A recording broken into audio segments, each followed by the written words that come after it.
Entonces, el dominio siempre es lo más fácil de una función, ¿ya?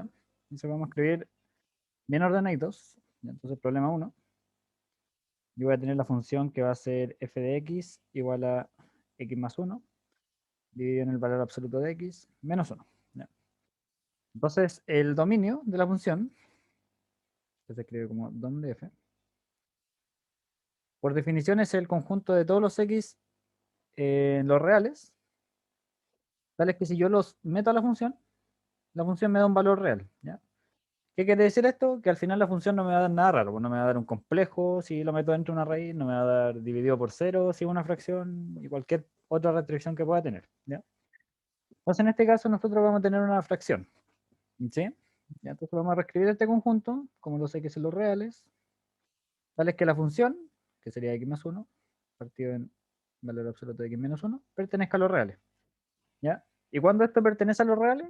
Bueno, como una fracción, esto va a pertenecer a los reales cuando lo de abajo no sea cero, ¿cierto? Entonces estos serían los x en los reales, tales que lo de abajo sea distinto de cero. ¿Sí? Bueno, y cuando el valor absoluto es distinto de, o sea, si lo despejo esto, el valor absoluto de x distinto de 1, y esto es cuando el x sea distinto del 1 o sea distinto del menos 1, ¿cierto? ¿Hay alguna duda con eso? Entonces podemos decir al final que el dominio de la función van a ser todos los reales, excepto el menos 1 y el 1. ¿Ya? O sea, cualquier valor que yo le meta, excepto estos dos, va a funcionar bien en la función. Entonces, eso es el dominio. ¿Ya? Y ahora me están pidiendo el recorrido. ¿Ya? Entonces voy a hacer un dibujito antes, para los que no recuerden. Ups. Ya, por ejemplo, yo tengo la función que va desde menos 1 hasta, no sé, el 7. Y aquí va a ir desde el menos 3 hasta el 10. ¿Ya? La función va a ir haciendo, no sé, algo así. ¿Ya? Lo importante es que tomas. ¿Ya? ¿Cuál es el dominio de esta función? Bueno, el dominio son como todos los valores que puede tomar aquí en el eje X, ¿cierto? Entonces, el dominio de esa función, podemos decir que es del menos 3 hasta el 10. ¿Ya? Y el recorrido simplemente va a ser, aquí está como abajo, ¿ya? Ahí supongamos que está el menos 1. El recorrido van a ser todos los valores que pueda tomar aquí en el eje Y, ¿cierto? Entonces va a ser desde el menos 1 hasta el 7. Entonces, una vez dicho eso, la idea es que nosotros encontremos de la misma forma un momentito.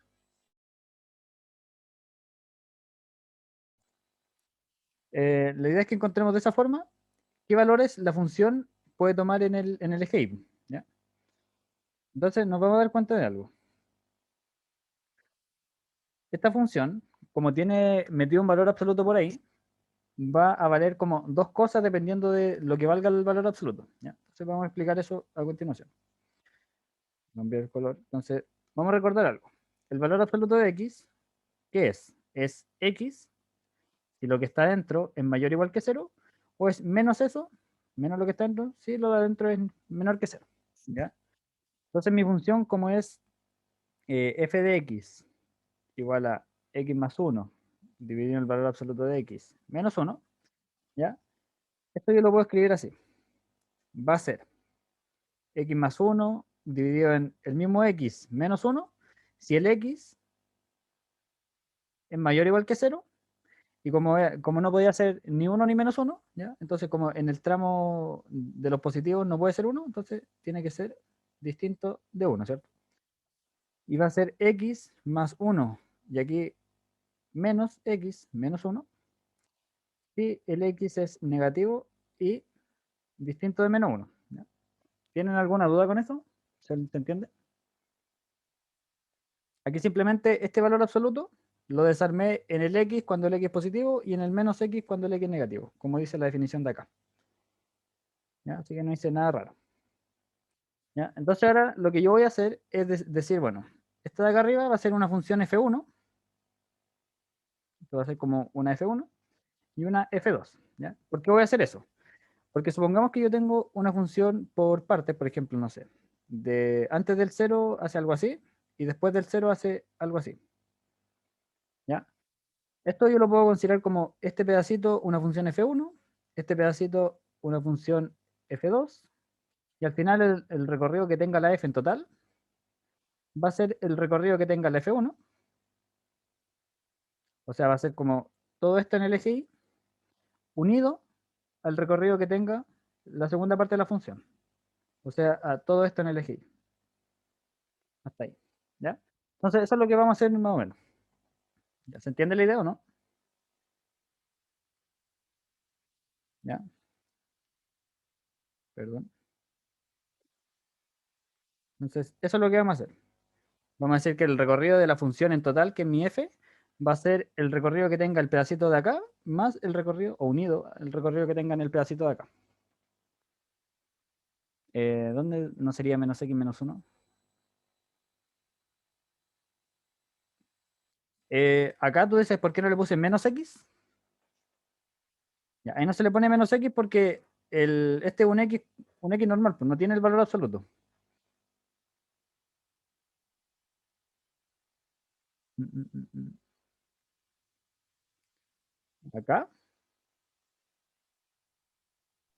Hola, sí sería abajo en el menos x más 1 porque cambia todo el signo. No, O es pues porque solo el x. solo cambia el valor del x. Es muy distinto que hubiese tenido yo, por ejemplo, x menos 1, pero todo en valor absoluto. ¿Ya? Ah, ya, ya Aquí entendí, solo cambia el gracias. valor absoluto por un menos si lo que está dentro es negativo, que es el caso de acá. Ya, entonces vamos a ordenar un poco esta función. Fíjate que esta parte de abajo, ¿ya? Al final ya me queda arriba x más 1 dividido en x menos 1 y el x es mayor o igual que 0 y distinto de 1, porque eso no pertenece al dominio, y va a ser menos 1 abajo, porque al final puedo factorizar el menos acá abajo, me queda menos, y me queda más, y esto se me cancela con ese, me queda menos 1 al final, ¿ya? Entonces me queda menos 1 si el x es negativo y distinto de menos 1, ¿ya? Entonces, aquí nos damos cuenta de algo, po, que cuando el x es negativo, la función siempre va a valer menos 1, ¿ya? Entonces esto estaría haciendo algo así, va a valer menos 1 de aquí para atrás, cuando es negativo, y excepto en el menos 1, que el menos 1 no tiene valor, ¿ya? Entonces, al final, el recorrido de la segunda funcióncita de la f2 va a ser solo el menos 1, ¿cierto? Entonces ahora yo solo me tengo que preocupar, bueno, cuál es el recorrido de la parte de arriba, ¿ya? Entonces, de aquí vamos a sacar el tiro que el recorrido total de mi función va a ser el recorrido de la f1 unido al recorrido de la f2, pero la f2, ¿cuál es su recorrido? Bueno, siempre me va a dar el valor menos 1 en el i. Entonces, esto es menos 1. Ahora, ¿cómo encontramos nosotros el recorrido de la f1? ¿Ya? De la función de arriba. Está acá. Entonces, el recorrido de la f1, por definición, ¿quién va a ser? Van a ser todos los i en los reales, tales que exista un x en el dominio, o sea que yo lo puedo generar con algún x en el dominio de la f1, tales que si yo a ese x le aplico la función, me da el i que yo me estoy dando. ¿Ya? Eso es más o menos lo que dice ahí. Entonces, bueno, descifremos un poco esto. ¿Ya? Estos son los i en los reales, tales que existe un x, ¿en dónde? En el dominio de la f1. Bueno, ¿quién es el dominio de la f1? El dominio de la f1 está escrito acá. Son los... eh, ¿cómo lo puedo escribir? Son los reales positivos, o sea, x, tal que el x sea mayor o igual que 0 y sea distinto de menos, o sea, sea distinto de 1, tal que si yo le aplico la función, me dé y. Bueno, ¿qué función? Sería la que está en ese pedacito. Entonces sería x más 1 dividido en x menos 1 igual a y. Ya. Ahora les pregunto a ustedes más o menos, no sé, cuando dieron la PSU, ¿cómo encontraban el dominio aquí? Eh, si mal no recuerdo, ustedes lo que hacían era despejar el i, o sea, dejar x igual a algo que tenga que ver con el i y ver qué valores no puede tomar el i. ¿Ya? ¿Eso era lo que hacían o no? Sí. Ya, perfecto. Entonces, eso es justamente lo que nosotros vamos a hacer ahora. a esta cosa de acá, nosotros le vamos a despejar el x y vamos a dejar algo en función del y. Entonces, eso sería x más 1, x menos 1 igual a y. Entonces, aquí paso multiplicando, x más 1 igual a y por x menos y. Paso el x a este lado factorizo, entonces me queda x factor de 1 menos y igual a, paso el 1 al otro lado, menos 1 menos y. Y ahora paso dividiendo, entonces me queda x es igual a menos 1 menos y partido en 1 menos y. Y voy a cambiar los signos arriba y abajo, entonces me va a quedar y más 1 dividido en y menos 1. ¿Ya? Entonces básicamente yo llego a que x es igual a y más 1 y en y menos 1. Entonces aquí yo saco justamente qué valor no puede tomar el y. ¿Qué valor no puede tomar y? Tiene que ser distinto del 1, ¿cierto? Porque es el valor que me indetermina acá abajo. Y entonces yo podría decir entonces que el recorrido de la F2 son todos los reales, excepto el 1. ¿Está bien eso o no?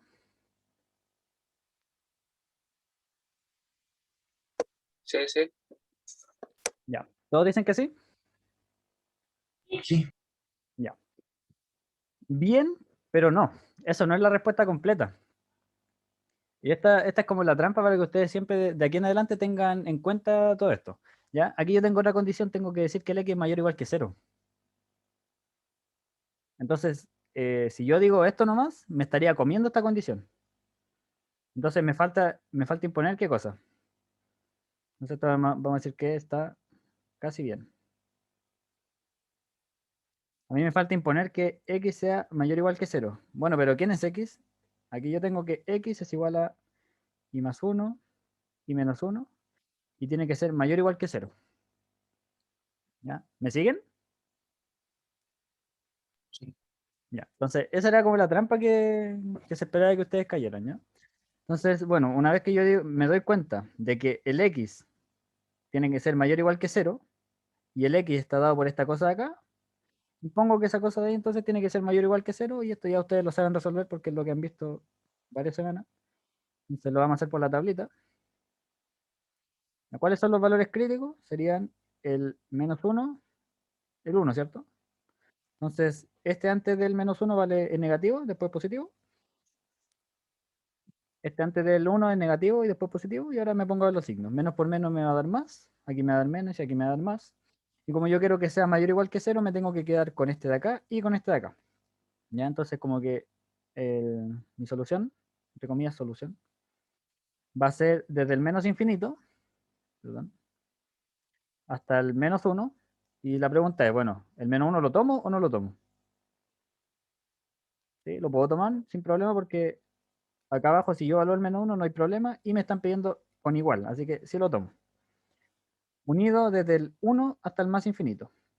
¿El 1 lo tomo o no lo tomo? No, el 1 no lo puedo tomar porque si tomo el 1 se me indetermina acá abajo, así que el 1 va a ir abierto ahí. ¿Ya? Entonces, yo puedo decir al final que quién es mi recorrido de la función 2. Bueno, el recorrido de la función 2 finalmente va a ser, un momentito, el menos infinito, menos 1, unido desde el 1 hasta el más infinito. ¿Ya? Y a eso que yo le tengo que sacar algo. Yo le tengo que quitar, o sea, como que le quito el 1. Ah, pero el 1 ya de partido no lo estoy tomando acá, po. Así que no me importa esto de acá. ¿Ya? Pero ojo, si aquí yo hubiese tomado el 1, y ahí yo le tengo que quitar el menos 1, este corchete se pasa a un paréntesis abierto. Pero como ya no lo consideraba, estamos listos. Entonces, volviendo al principio de que yo dije que el recorrido de la función en general ¿Por iba a qué no ser... se consideraba el menos uno? Ah, porque aquí cuando hicimos el álgebra, de despejar el x y ver después qué valores no podía Ah, tomar, ya, ya. Sí. ahí no podía ser 1. Ya, perfecto. Entonces, volviendo a esto de que el recorrido de la f va a estar dado por el recorrido de la primera función de la f1 unido al recorrido de la f2.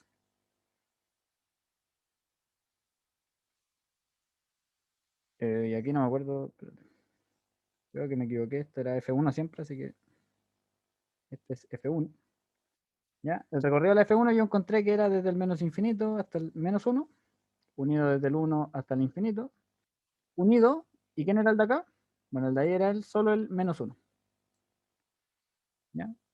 Pero este menos 1 ya está considerado acá, así que al final me queda desde el menos infinito hasta el menos 1, unido desde el 1 hasta el infinito.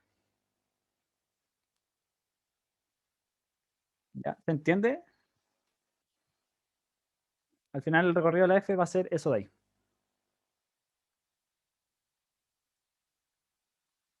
¿Quedó claro o no? Sí. Yo por lo menos sí. Ya, perfecto. Eso sería el primer ejercicio entonces. Vamos con el segundo ahora.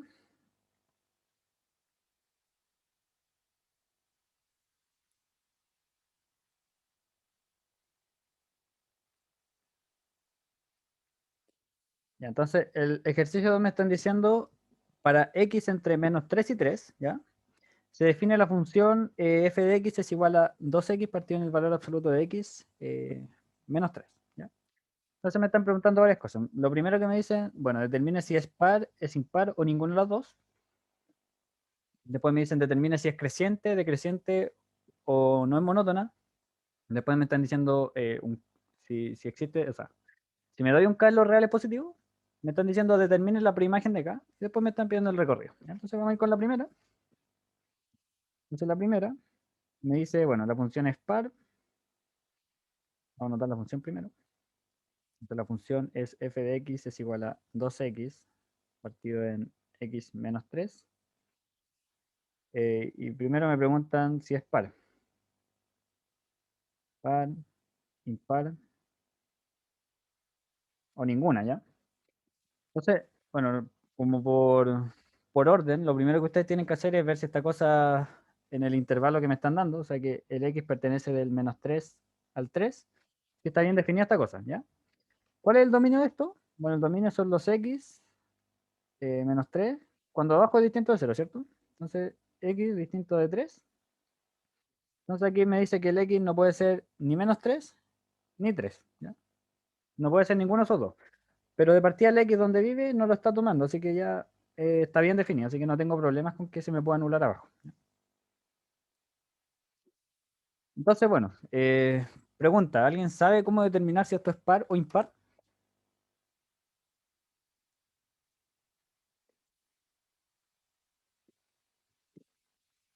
Ya, si nadie responde. Podría ser suponiendo que es par o suponiendo que es impar haciendo el cálculo, quizás. Sí, pero se escucha medio difícil, ¿ya? Entonces voy a darle una memotecnia, ¿ya? Una función par siempre, tomen el ejemplo de la x cuadrado, ¿ya? Bueno, x cuadrado, el 2 es par, ¿ya? ¿Y qué gracia tiene esto? Bueno, esta cosa es simétrica respecto al eje y, ¿cierto? Pero la gran gracia que tiene es la siguiente. ¿Qué pasa si yo le meto menos f de menos x? Si le meto un valor negativo a ese, como esta función, como el elevar al cuadrado me va a cambiar el signo más, ¿ya? Al final me va a quedar f de x igual, ¿ya? Entonces las funciones pares cumplen eso. Que si yo le meto menos x, me devuelve el f de x igual, ¿ya? Y ahora un ejemplo, una función impar va a ser la x cubo, ¿ya? Esto es la memotecnia de que el 3 es impar. ¿Ya? ¿Y qué pasa cuando a la x cubo yo le meto menos x? Me va a quedar, menos x al cubo. Y esto me va a quedar menos x al cubo. Y esto es lo mismo que menos f de x. ¿Ya? Entonces, esto cumple las funciones impares. ¿Ya? Conclusión, entonces las funciones pares no se ven afectadas por el signo menos de aquí. Y las funciones impares, ese signo menos lo sacan de la función. ¿Ya? Entonces, acuérdense siempre de esas dos cosas. Entonces, finalmente, ¿cómo yo veo si una función es par o impar? Bueno, si es par o impar, yo siempre voy a meter a la función voy a meter el menos x. Y dependiendo si el menos salió, o sea, perdón, salió o quedó con positivo o quedó la misma función, voy a decidir si la función es par o impar. ¿Se entiende? Sí. Ya, perfecto. Entonces vamos a hacer eso acá, po. Nosotros vamos a decir, bueno, f de menos x. ¿Ya? F de menos x va a ser 2 por menos x menos 3. ¿Ya? el menos de arriba lo voy a poner adelante, 2 por x, y el valor absoluto, el menos lo va a sacar tal cual. O sea, lo va a sacar como positivo. Así que me va a quedar el valor absoluto igual nomás. ¿Ya? Me va a quedar eso de ahí. Chequeo de nuevo, si la reunión se corta, entramos al mismo link. ¿Ya? Se cortará en 10 minutos. Y esto fíjate que el menos lo dejo adelante, pero lo que me quedó acá es justamente f de x. Entonces yo llegué a que f de menos x es igual a menos f de x. ¿Qué puedo concluir entonces? Que la función es Impar. Impar. es impar. ¿Ya? Entonces esa es como la regla infalible para ver si una función es par o impar. ¿Ya? Ahora, si esto no cumple ninguna de las dos cosas, no es nada. ¿Ya? Así que la función es impar. Ahora para la parte 2, me están diciendo si es creciente, decreciente o ninguna. ¿Ya? Entonces vamos a explicar esto con un dibujito. ¿Ya? Vamos al caso de una función creciente. Por ejemplo, no sé, una línea recta, que es como lo más fácil. ¿Ya? Yo tengo esta línea recta de acá. ¿Ya? Entonces yo, ¿cómo sé que esta función es creciente? Claro, obviamente crece por el dibujo, pero algebraicamente yo lo puedo ver así. ¿Ya? Yo me voy a dar un puntito acá, un x1, y me voy a dar un x2. ¿Ya? ¿Qué cumplen estas dos cosas? Que el x1 es más chico que el x2. Como la función crece, aquí va a estar el f de x1, ¿cierto? Y acá va a estar más arriba el f de x2. Como la función crece, entonces, ¿qué puedo decir yo del f de x1 con respecto al f de x2? Bueno, que el f de x1 es más chico que el f de x2. ¿Ya? Entonces así yo demuestro que una función es creciente. Me doy un valor más chico que otro y tengo que ver que la imagen de ese valor chiquitito es más chica que la imagen del otro valor que es más grande. ¿Ya? Ahora en una función decreciente,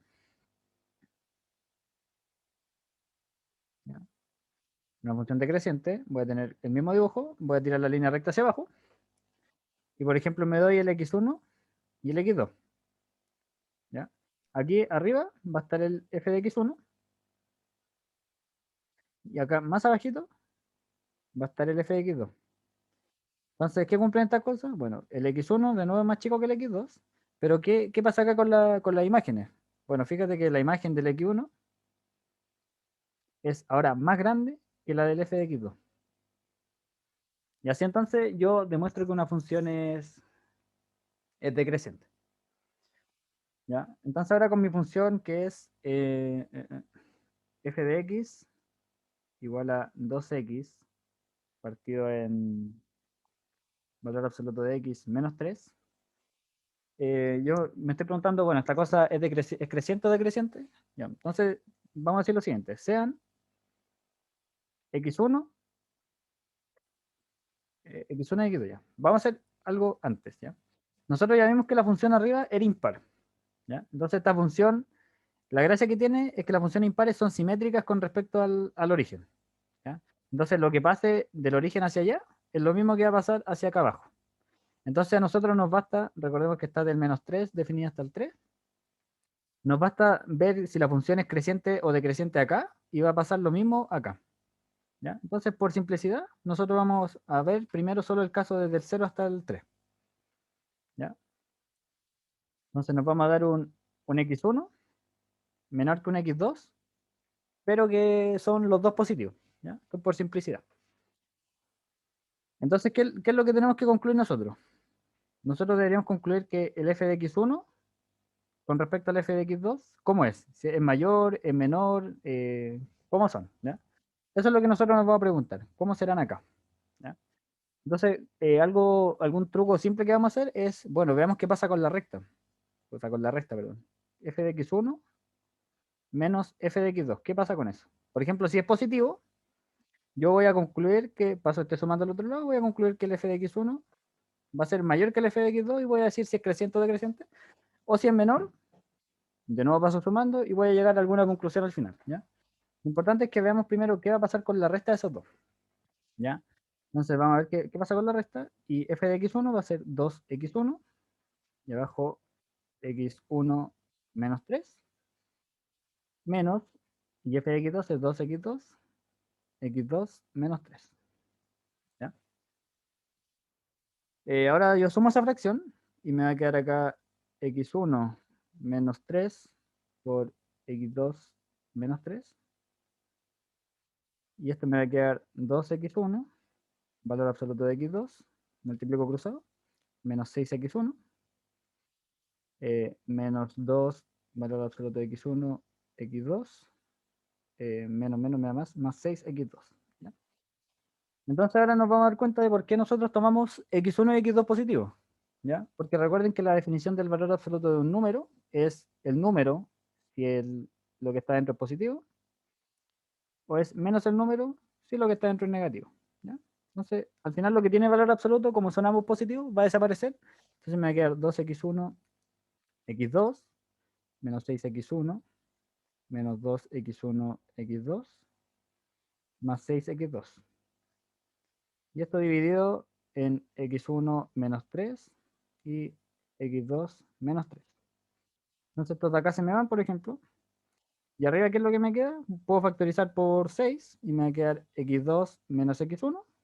Y abajo me va a quedar x1 menos 3 por x2 menos 3. ¿Ya? Entonces ahora nos vamos a dar cuenta. ¿Dónde viven x1 y x2? ¿Ya? Recordemos que el x en general tiene que estar entre menos 3 y 3. ¿Ya? Entonces, x1 y x2 los tomamos todos mayores que 0, pero menores que 3. ¿Ya? Al final, ¿qué concluye esto? Que esta cosa de acá es negativa, ¿cierto? Porque el x1 y el x2 son los dos menores que 3. Así que si yo le resto 3 me queda algo negativo. Este también es negativo. Entonces lo de abajo me queda menos por menos, me da más. Así que no me preocupo de eso. Al final el signo depende de lo que está acá arriba. ¿Ya? El signo me afecta. Así que, ¿qué pasa con x2 menos x1? Bueno, yo siempre dije que x1 menos x2, perdón, que x1 era menor que x2. Entonces paso este al otro lado sumando, o sea, restando, perdón. Entonces me queda 0 menor que x2 menos x1. Entonces x2 menos x1 es positivo. Así que todo esto de acá es mayor que 0. ¿Sí? Entonces, ¿qué concluyo? Bueno, que f de, ¿cuál puse primero? x1 menos f de x2 es mayor que 0. Entonces paso al otro lado restando y que me queda entonces que el f de x1 es mayor que el f de x2. ¿Ya? Entonces, recapitulando un poquitito, yo dije que el x1 era menor que x2 y yo al final llegué a que el f de x1 era más grande que el f de x2. Si yo voy al dibujito, me doy un x1 acá, me doy un x2 acá, y yo llego a que el f de x1 es más grande que el otro, así que el f de x1 va a estar por acá arriba y el f de x2 va a estar más acá abajo. ¿Ya? Entonces, estos puntos están unidos así y estos están unidos así. Al final esto va decreciendo. Entonces, la función en 0,3 decrece, ¿cierto? Entonces la función, no sé, en el 0,3 va a decrecer. No tengo idea cómo va a ser, pero por ejemplo va a ser algo así. ¿Ya? Pero como esta cosa es simétrica con respecto al origen, lo mismo que pasa aquí va a pasar simétricamente acá arriba. Entonces la función siempre va a ir decreciendo y de forma simétrica. ¿Ya? Entonces si aquí decrece, bueno, aquí también decrece. ¿Se entendió la idea? Ahora, por ejemplo, un argumento que ustedes pueden usar en la prueba para no hacer el cálculo, porque ustedes en teoría tendrían que hacer el cálculo de que aquí también decrece. Ustedes usan de que es simétrica. Aquí, como es simétrica y aquí decrece, bueno, aquí también tiene que decrecer. Ahora pregunta, ¿qué hubiese pasado si la función fuera par?